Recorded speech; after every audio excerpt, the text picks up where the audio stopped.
Bapak Ibu yang saya hormati, pertama-tama tentu saya ingin memperkenalkan diri. Nama saya Muhammad Imanuddin, jabatan saya Asisten Deputi Perumusan Kebijakan Pelayanan Publik. Ini karena sudah reorganisasi, jadi untuk pengelolaan sistem informasi pelayanan publik sudah diserahkan kepada jabatan baru, Asisten Deputi khusus mengenai sistem informasi pelayanan publik. Jadi di tempat saya hanya terkait dengan kebijakan dan inovasi pelayanan publik. Kemudian ingin saya sampaikan juga di Kementerian PAN sebenarnya yang menangani sistem informasi sistem pemerintahan berbasis elektronik itu ada unit khusus namanya Asisten Deputi bidang sistem informasi sistem pemerintahan berbasis elektronik di Deputi Kelembagaan dan Tata Laksana.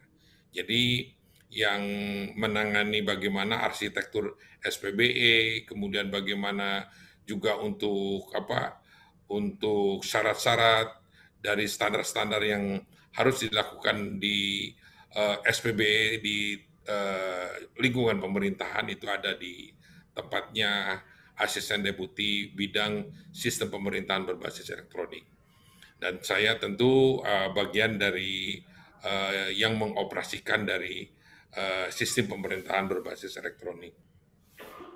Bapak Ibu sekalian, kepada saya dimintakan informasi mengenai kebijakan inovasi pelayanan publik di masa dan pasca pandemi. Jadi memang saya tidak mengkhususkan diri untuk itu, namun demikian saya ingin menyampaikan inovasi pelayanan publik tentu dalam beberapa hal bersinggungan dengan di masa dan pasca pandemi ini.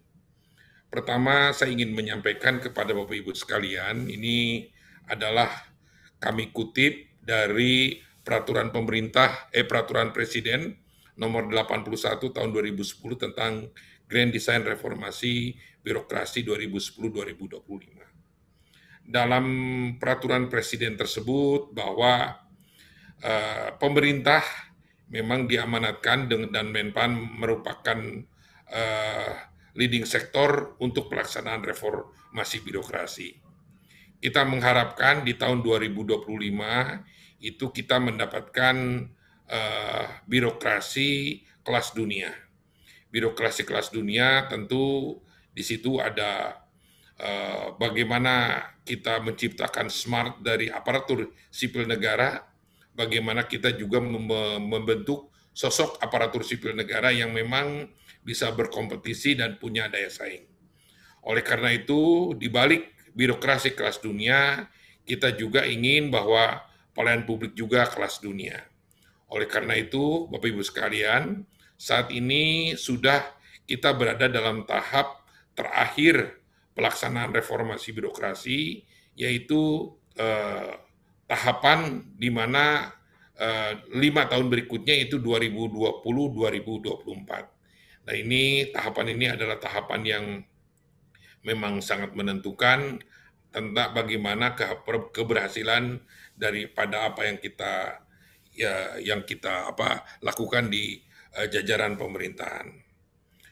Nah, Bapak Ibu sekalian, untuk hal ini tentu saya mengquote apa yang disampaikan oleh Bapak Presiden bahwa pelayanan publik merupakan wajah konkret dan kehadiran negara dalam kehidupan masyarakat sehari-hari. Oleh karena itu, dalam reformasi birokrasi, ujungnya adalah tentu bagaimana kita melayani publik dengan sebaik-baiknya. Oleh karena itu, tentu untuk dapat melayani publik dengan sebaik-baiknya, kita punya kerja besar bagaimana kita menyelenggarakan pelayanan publik ini dengan lebih mempercepat, lebih mempermudah, berinovasi, dan tentu berorientasi kepada hasil. Itu yang diinginkan oleh Bapak Presiden. Nah, selanjutnya, Bapak Ibu sekalian, saya mengadopsi dari Pak Hermawan Kertajaya, ya bahwa beliau membagi 3 hal yang sekarang ini sudah bagus. Kemudian ada beberapa instansi memang sudah hebat, namun sedikit sekali instansi yang memang kalau beliau mengatakan wow atau mungkin satu yang luar biasa, itulah yang kita harapkan dalam penyelenggaraan pelayanan publik. Nah, Bapak Ibu sekalian, ada 3 negara yang memang kita jadikan sebagai pusat atau studi tiru untuk bagaimana kita membangun pelayanan publik kelas dunia. Kita ingin membangun budaya pelayanan prima bagi masyarakat, bagi yang dilakukan oleh pemerintah kepada masyarakat dan membangun warga yang bahagia. Jadi Bapak Ibu sekalian, pertama Dubai. Dubai ini salah satu negara yang menetapkan bahwa untuk melakukan feedback dari warga pengguna layanan bukan lagi indeks kepuasan atau satisfaction index, tapi indeks kebahagiaan. Malah di Dubai itu ada yang namanya Kementerian Kebahagiaan. Jadi Madam Arumi itu adalah salah satu menteri pertama yang memang ditunjuk oleh pemerintah Uni Arab Emirat sebagai menteri kebahagiaan di sana.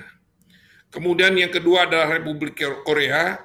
Republik Korea ini kita belajar dari Republik Korea bagaimana perjalanan e-gov dari Republik Korea ini. Sehingga ini patut ditiru oleh kita. Kemudian yang ketiga ini adalah dari Estonia. Estonia ini adalah negara pecahan Uni Soviet, di mana Estonia ini menjadi pusat cyber war-nya NATO. Oleh karena itu, Estonia memanfaatkan posisinya ini adalah bagaimana seluruh layanan publik ini dilakukan yang namanya secara digitalisasi. Nah ini kalau di Estonia, Bapak Ibu sekalian, jadi di Estonia ini semuanya dilakukan mudah hidup ini di sana. Dia mengatakan jadi hanya menikah dan bercerai serta membeli real estate itulah yang belum di-online-kan. Tapi mengatakan mereka belum. Jadi pada prinsipnya semua di sana itu bisa dielektronikan. Jadi itu di Estonia. Kemudian kita, Bapak Ibu sekalian, yang saya tadi sampaikan ya, ini saya lebih dahulu menyampaikan Estonia.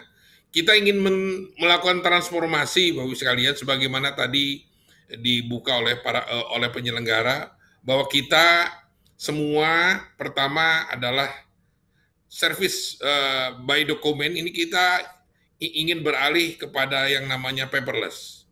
Kita juga ingin mentransformasikan diri dari e-government menjadi smart government yang tadi disampaikan mengenai smart city salah satunya.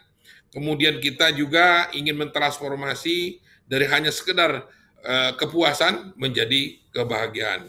Ini kami kutip dari World Government Summit di Dubai di tahun 2012. Nah, Bapak Ibu sekalian, tentu apa yang harus kita lakukan? Nah, pemerintahan ini tentu adalah membangun government hospitality, bagaimana pemerintahan ini menyenangkan masyarakat. Oleh karena itu, kita lakukan berbagai cara bagaimana membahagiakan masyarakat. Namun ini juga belum cukup, Bapak Ibu sekalian, karena apa yang dibangun oleh pemerintah ini bukanlah suatu pekerjaan yang rutin, biasa-biasa saja.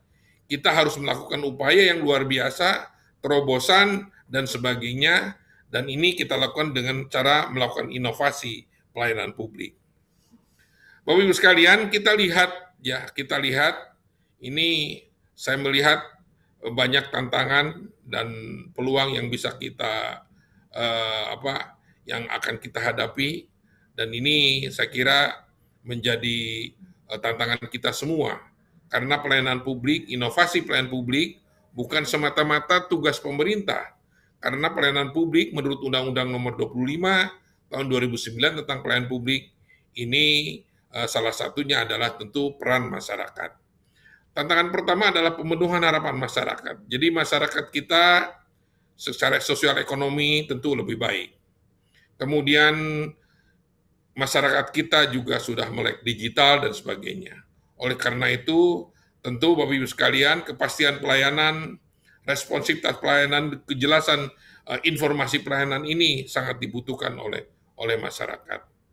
Kemudian Bapak Ibu sekalian, dengan adanya pandemi COVID-19 ini, kebijakan yang memang serba cepat dan serba tepat ini diperlukan oleh masyarakat. Oleh karena itu, Bapak Ibu sekalian, memang kita sekarang ini, kami di pemerintahan sedang membangun di masing-masing sektor bagaimana proses bisnis baru dari penyelenggaraan pemerintahan. Tentu di lain pihak, kita juga melakukan pengawalan kebijakan dalam penanganan COVID-19 itu sendiri agar memang tertangani dengan baik. Kemudian tantangan selanjutnya adalah tentu revolusi industri 4.0. Jadi bagaimana sekarang ini tentu dengan adanya pandemi COVID-19 ini menjadi hikmah bagi kita melakukan percepatan penggunaan teknologi untuk dalam membuat berbagai kebijakan. Kemudian Bapak Ibu sekalian, kita lihat juga peluangnya. Jadi COVID-19 ini kalau kita lihat juga sebagai peringatan, wake up call dalam perbaikan kebijakan. Tadi saya sebutkan tentu dengan adaptasi kebiasaan baru, proses bisnis baru memang harus dilakukan. Dan ini saya kira menjadi sebuah keniscayaan.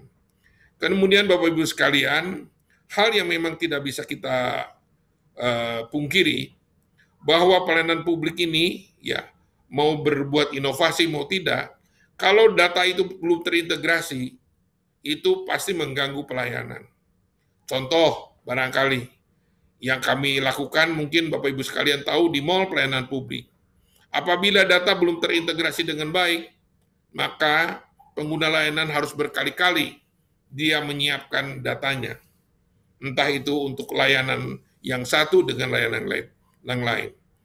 Entah itu untuk misalkan ini migrasi dengan mungkin dengan surat izin mengemudi dan sebagainya. Apabila terintegrasi, saya kira ini akan membantu sekali sehingga pelayanan publik ini menjadi lebih cepat.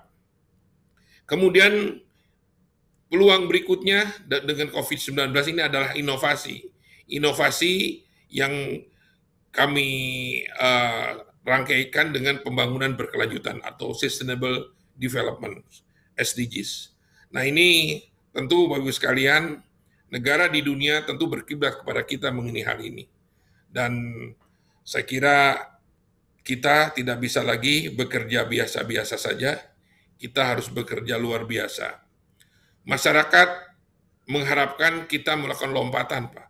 Karena masyarakat ekspektasinya tinggi. Sementara kita sendiri, pemerintah, masih bergerak seperti deret hitung, tetapi masyarakat ekspektasinya seperti deret ukur. Ini memang harus kita kejar.